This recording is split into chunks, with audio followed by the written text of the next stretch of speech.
Well, we're going to go ahead and get started. We had some glitches with Zoom. They've made a lot of security updates over the last week by implementing mandatory passwords and things like that. Eddie might even share, like his wife was on a call with her college that she works for, and people are hacking and putting inappropriate content up. So they somehow reset the time zone. So there's actually a second version of this webinar. We had one originally an hour ago, and we just went ahead and decided to do it again since it reset all the automatic times that we had set up in Central Time. But we're glad you are here.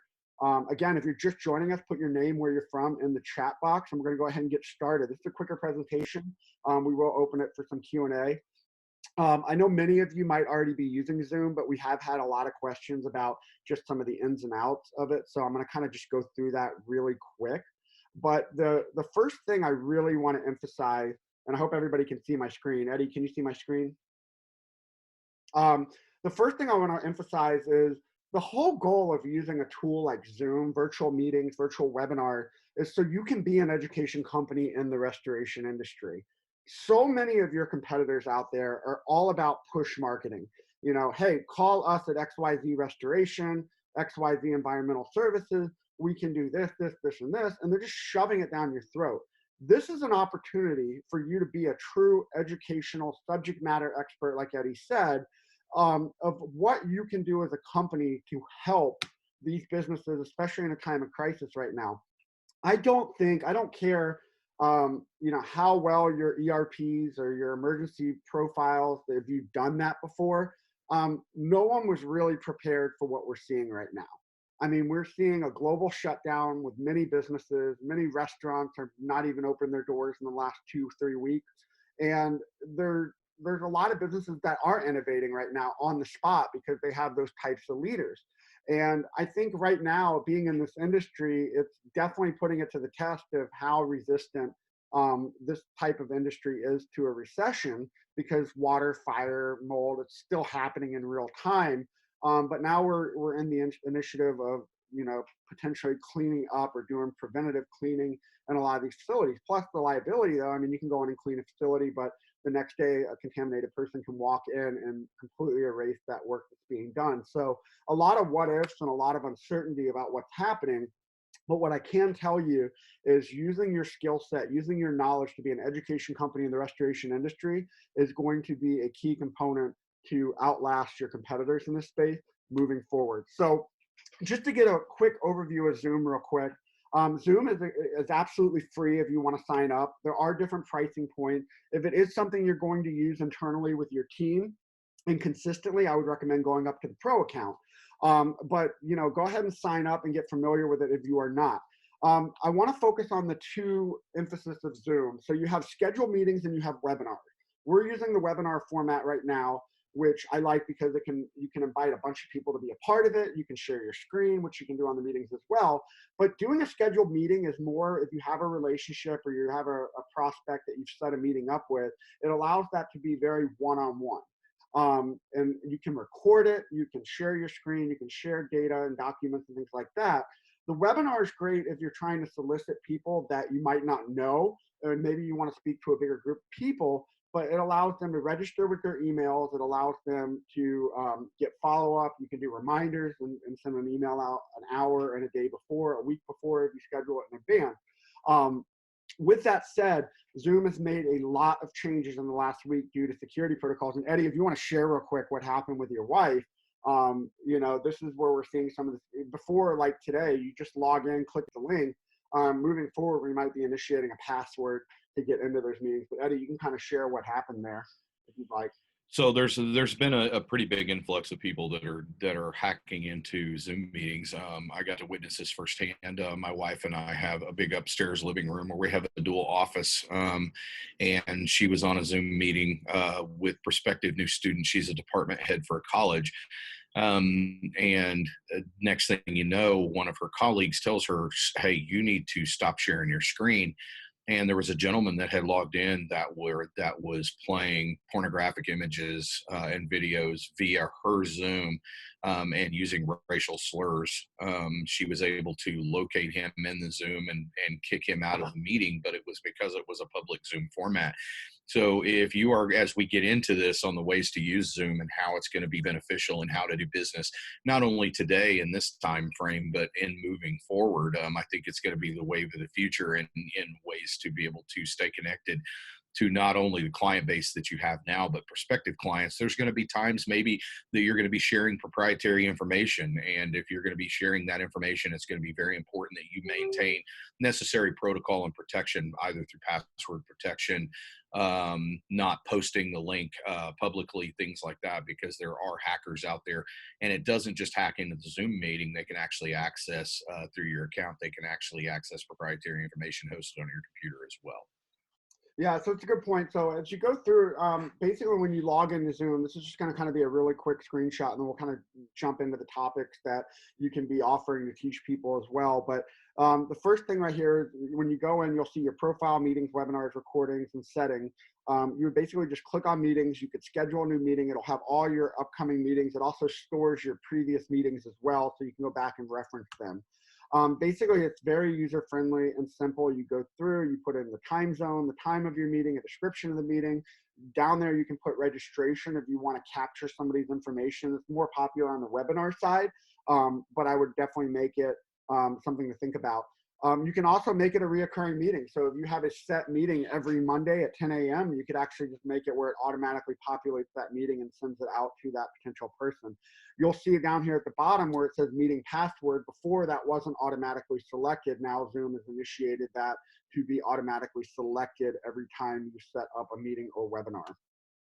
You can also have functions where when you're doing a meeting, the host and the participants can have their video on. I recommend that. It makes it a very humanizing process. On the webinar like this, we have it very, everybody's viewing right now, but only myself and Eddie have the video function on to reduce the chatter and confusion of everything that's going on. And there's just other settings in there you can look at as well. You can record the meeting automatically, which I recommend doing. It gives you the option to record it directly to your computer or in the cloud. I like doing it a lot to my computer just because of the fact I know it's going to be there and I don't worry about it getting lost in the cloud or for whatever security reasons. But you can do both. I have done both. I haven't had any issues with the cloud recording, but I always like to have a hard copy on my computer as well. Hey, Sean. Nate Seward wanted to know what's the difference between a meeting and a webinar.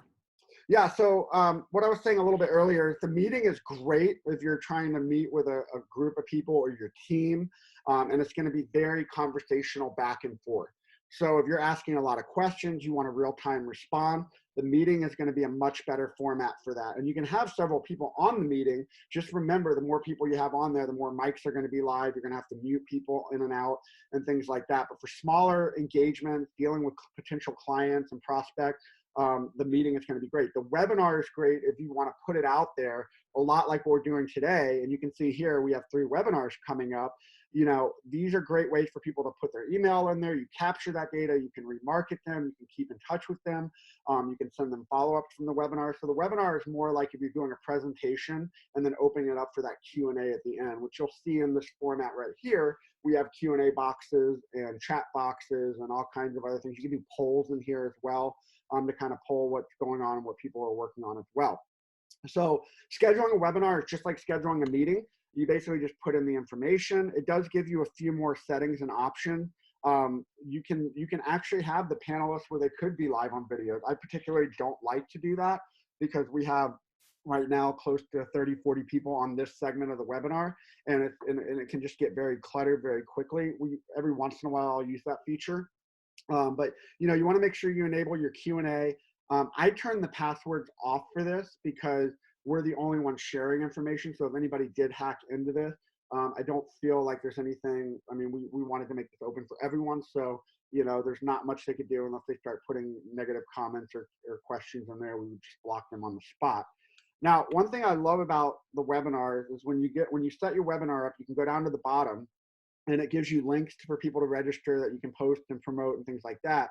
But you can go into the email setting and you can actually set reminders for 1 hour, 1 day, and 1 week before the webinar to kind of act as a reminder. So a lot of you that maybe registered a couple days ago, a week ago, you get that email yesterday and you also get one today. It's very important because of some of the changes with Zoom. I have these set up and then they reset. So just be cautious that you go back and recheck everything and make sure it's set up the way you want it. So what I'm going to do now is I'm going to let Eddie, once you get Zoom, once you get it set up, what are some topics that you can put out there to reach potential clients? And we'd love to hear topic ideas that you have as well. We just listed 6 right here. But Eddie, kind of go through some of these topics and how they can add value and not just another solicitation for business in this time, especially with what's going on. Absolutely, and thanks, Sean.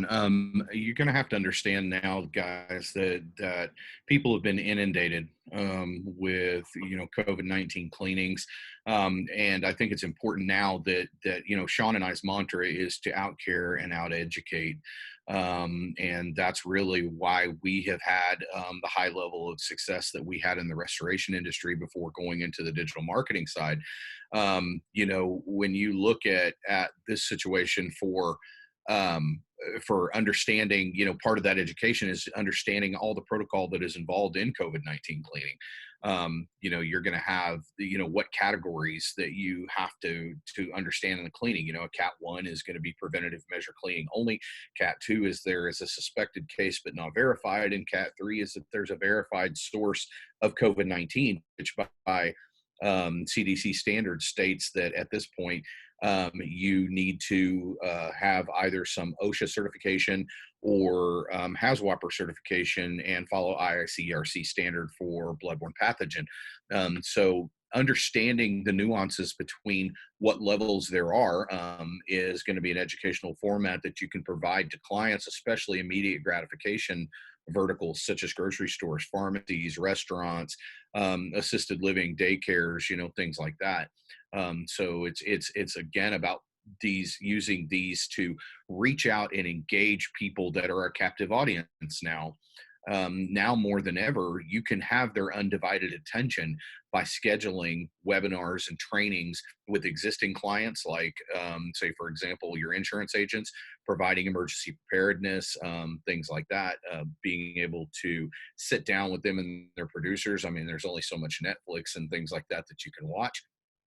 So you can reach out to existing clients and do trainings with them, either through emergency preparedness, risk assessment, business continuity planning, all of those kinds of things. So be that educational resource. Sean, can you reshare your screen? It went away. Absolutely. So the second thing is the employee versus professionals for coronavirus cleanup. I want to spend a little bit of time talking about this. Some of you guys had received some documentation that I had written about why you should challenge that mantra for employees. I know that you're getting, when positioning coronavirus, say, for example, to the risk managers or the store directors for grocery stores, that are saying we've shortened our hours so that we can have additional time to restock and to do preventative measure cleaning. Well, there are liabilities involved with that, and you as the professional are the person that needs to be on the educational forefront to make sure that they understand what those potential risks are. The first one is that they do not have the professional training required. There are protocol to be followed in infectious disease control. You guys are the subject matter experts in being able to position that. There are proprietary chemicals. In fact, I think by last CDC standards and EPA standards, are 287 approved chemicals that can be used to mitigate coronavirus. The second thing is you understand the levels of cleaning and the protocol, and you have the PPE. Their employees don't have any of that. So they run 2 risks. One, the liability of losing their employee base as they start to get sick. And you can't just bring people in off the street to teach them how to do things in a grocery store. So if they start losing their employee base, they can't fulfill the customer's needs. And number 2, the potential financial liability if one of these employees gets sick.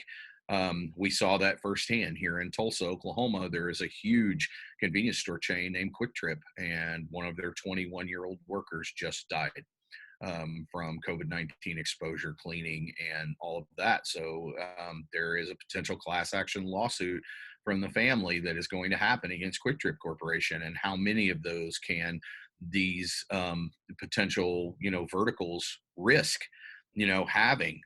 So You guys are the subject matter experts. You're trained in infectious disease control, biotrauma, and hazmat. You know the protocol involved. So that is why you want to challenge if they say we're having our employees do it. You're not out to take advantage of the situation and to exploit it.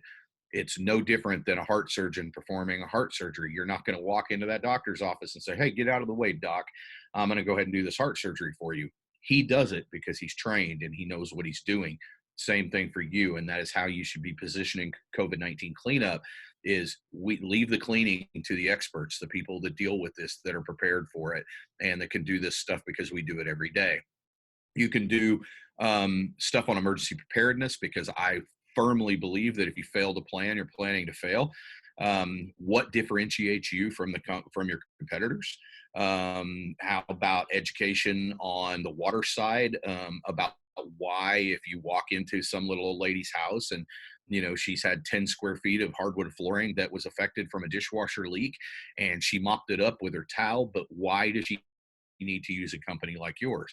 Well, because there is a vapor barrier underneath that hardwood flooring, trapping that water against the floor. So you could have residual odor. You could have potential growth that could happen. Did the water get under the cabinet structures or into the wall structures? So it's the water that you don't see that you need to address, and that's why you have a professional company come in and do it. And then also too, what are you other than just fire, water, mold? Are you walking in and throwing up all over your prospective clients? Do you have ancillary services that could be a resource like, COVID-19 cleanup? You do biotrauma hazmat, you do recon, you do HVAC duct cleaning, you do travertine floor polishings, you do residual structural cleaning, you do your professional pack out company, you do board up. This is a captive audience situation that you can engage the clients through social media platforms like Facebook, LinkedIn, Twitter, engaging them through the company websites, through your MailChimp channels. If you have a MailChimp email program that you have sent out there that you can use to engage people in topics for meetings and become that resource for them that will differentiate you from your competition. Absolutely. Well, and I think it's like, one thing when you get these topics, a lot of you have asked, like, how do I promote that? And, I just want to share some examples from the webinar series we've been doing over the last 2 weeks. Is you just put content out there. Like we did one yesterday that was on the SBA loans, and, had several people join, but just one post within 9 hours had almost 200 views. Same thing, I made a PDF slide deck of all the webinars coming up, had 460 views within 12 hours, and it's continuing to go up right now. Other people in the industry will post the Zoom links directly like that to register, and that can be a good tactic too. I like creating images like that might stand out a little bit more. But these are great for when you're trying to do that webinar focus and things like that. But like Eddie said, don't forget about MailChimp, Facebook, Instagram, Reddit it's a great place to write content and drive people to webinars and things like that. TikTok, for more of you creative individuals out there, is a great resource. Twitter, when you look at your local market, look at the businesses that are being affected. Send out phone calls and direct email one-on-one for more of that meeting focus, where you can say, hey, we just want to give you 3 tips, things you can do to be better prepared for your employees. I cannot tell you how many facilities I've been in the last week and a half that need to be open facilities, like Walmart, Target, the grocery store, and employees are sitting there cleaning with no protective gear on. I mean, in some cases, I've seen them not even wearing gloves. And it's just like the risk of exposure, it doesn't make sense, especially when OSHA and certain guidelines right now are saying, if you have an infected case or somebody that has been diagnosed with coronavirus, that, there's certain levels of cleaning that need to take place. So that education is, you don't want to tell them that this is the way it has to be done. You need to educate that and say, look, you're potentially setting yourself up for liability. A lot like Quick Trip is probably going to go through now, 22-year-old kids out wiping down gas pumps and cleaning the store when he really was never trained for that to begin with. So I think we're going to see more of that over the next several weeks. I'm assuming we're going to see a lot of Walmart employees. I mean, we're basically just funneling anybody that's infected into centralized places right now. So we're going to see a boom of that before the peak of this thing happens as well. So anyway, I want to open it up for questions. I wanted to get right to the point because I know a lot of you do have questions. Here's my email and Eddie's email as well as our cell phone numbers, because we really want to be open for you. I know everybody might have a different level of access with Zoom or where you've started with Zoom right now. So I really want to open this up for you guys to ask questions. There's a Q&A box, and there's also the chat box over there. If you want to go ahead and start putting some questions in there, any topics that you might recommend that you feel might, or best practices you'd like to share. How many of you, if any, are already using Zoom to do prospective meetings with clients right now? Has anybody had any success with that? We'll go ahead and let you guys type your questions in there. If you have questions about Zoom, if you have questions about webinar presentation styles, feel free to put those in there right now as well. You know, and the one thing about it is that, you know, we didn't touch on this. For any of you guys that have attended Restoration Sales University with Sean and I, you know, we really talk about the fact that pre-call planning is one of the most important phases of the sales process. This really will ramp up your pre-call planning by going out and finding out who the COIs are through your resources like their company websites, LinkedIn, and being able to initiate conversation. I have had 100% success since this has started in engaging COIs because I do make calls for some of our restoration clients that are needing some help in positioning COVID-19. I've been able to sign grocery store chains for them. I've been able to sign assisted living facility contracts, working right now with Lamar, the FAA, and Microsoft in potentially getting all of their facility cleanings. All of that engagement came via LinkedIn and social media platforms. So you have that captive audience now to be able to reach out and engage in conversation. So, you know, utilize those platforms because they don't have anything better to do right now than sit in front of computers.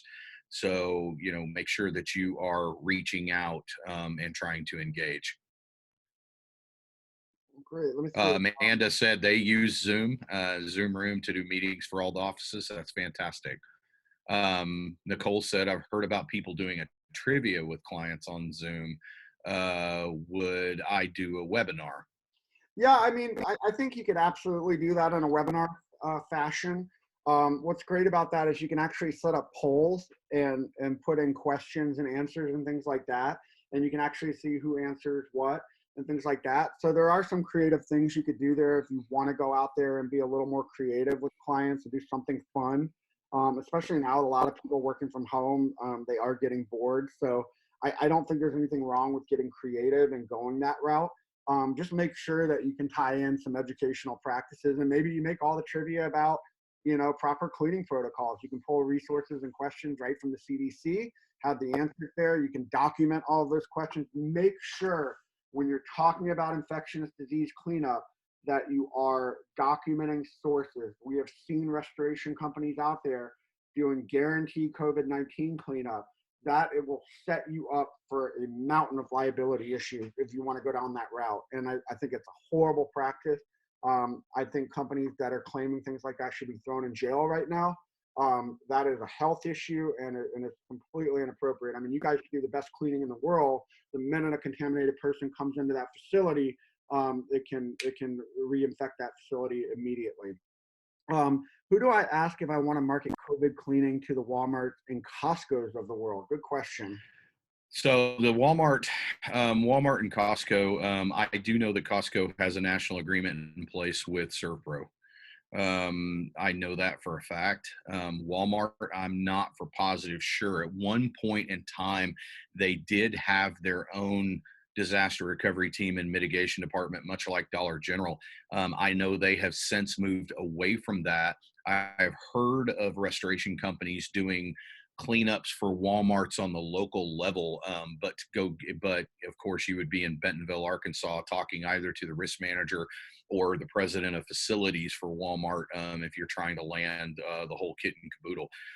But Costco right now, you may be able to cultivate that business locally, but it looks like Christy said that Paul Davis also has an agreement. So probably the situation is they have probably 2 to 3 providers with Costco. I know Big Lots is that way. They use 3 different mitigation providers, and they choose, the risk manager chooses which one per state that they have the best relationship with. So Paul Davis looks like they do have an agreement with some of the Costco's as well. So probably just a preferred vendor, but I would start either with the head of facilities or start with the risk manager for those locations. I know in the grocery store world, the risk manager is typically who makes the mitigation call. And if you have to, I mean, obviously with the chaos that are going on right now, just getting in, the store manager for that reference point of who makes that decision, who makes that call. So you can kind of go through that pre-call planning and ask, a local manager on staff, like, who would I need to talk to? The last thing you want to do is pitch somebody if they don't make that decision. So it's very important that you say, who's responsible for the liability of this type of cleanup? Who gets that phone call if you have an outbreak here and it needs to be addressed? A lot of times when you start asking questions like that, they're going to defer to that true decision maker, the person that signs checks like that is responsible for that risk, because their job is just to keep the store open 8 to 5 or 8 to 9, whatever hours they're in right now. So you might want to look at getting that a little bit further. Nate said, mention training. We just finalized an online specific coronavirus certification training based on IRCRC, CDC, RIA remediation principles. That's fantastic. Yeah, I like that. Is that the link you created too? Awesome. Thanks for sharing that. I'm actually going to copy that and keep that in my arsenal, Nate. So hope you don't mind. I appreciate that. I'm kind of a junkie whenever it comes to the technical side of life. Well, cool. Hold on, Doug. Just there's a lot of misinformation out there. I was amazed a few nights ago on NBC Nightly News that they reported the display of a company where its workers are not in PPE spraying their products, which company spokesman guaranteed to treat against COVID-19 for 3 months. I was shocked that a national network would air something like this. I completely agree with you. I mean, we're seeing a lot of that out there right now. I think there's going to be some serious repercussions for making claims like that. Eddie, would you agree, or how do you feel about that? I do. I walked into, I'm not going to mention the bank, but had walked into a bank before everybody went on mandatory lockdown here and saw them cleaning with Windex, and asked them, I said, is that what you're using for wipe downs? And they said, yeah, absolutely. They were cleaning everything with Windex. Windex is not one of the 287 chemicals approved by the EPA to be able to mitigate the virus. You can find out what those chemicals are just by going onto the EPA's website or CDC. So I think it is very important. Doug brings up a very good point, to be able to get in there and educate yourself on what you do. I mean, we are the subject matter experts in restoration. If we're not, then we can't establish trust. And that's really what this is all about. Is it's the one industry that I found that your prospective client or client seems to know more about mitigation than you do. Oh no, this is dry in 2 days and you need to pull equipment. Well, no, it's not dry. And it's your job to educate them and show them that just because you walk up to drywall and put your hand on it and it's not wet doesn't mean that the structure's not still wet. So it's important that you find ways to be able to educate them on the importance of why you need to position yourself as a professional for COVID-19 cleaning versus their employees, just because they are not trained in that protocol. So yeah, thanks, Doug, for bringing that up. You're absolutely right. And unfortunately, the restoration companies are just as much victims as doing that as well, at getting out there making promises that some of them are going to be sued for. I saw a restoration company post on LinkedIn that they guaranteed their cleaning. Oh my God, do not say stuff like that. You can't guarantee anything because of cross-contamination and because of how this virus is evolving.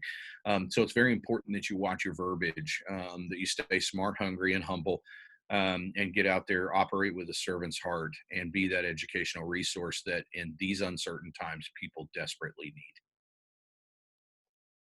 Well, if you guys don't have any other questions, we'll go ahead and end. We will share this recording as well. If you want to share it with other teammates or anybody, you're more than welcome to share that link out as well. We're going to be definitely doing some more webinars this week for restoration providers. Tomorrow we're doing one with a Sporta on how you can gain an additional 500,000 and up in new revenue with soft content. It's going to be a really good webinar as well. And then on Thursday, Eddie's going to be really deep diving into the professional companies versus employees doing this type of cleaning and the long-term liability. So again, just a lot of conversational stuff that we want to put out there and provide for you guys. Is there any other questions before we sign off? Feel free to put it in the Q&A or the chat box. If not, we're going to go ahead and end the webinar. We really appreciate it. Guys, we know, yeah, we really appreciate it. Thank you so much for taking time out of your day. I do see people from all over the restoration company and I are all over the restoration industry. It's not just one company that is representing here.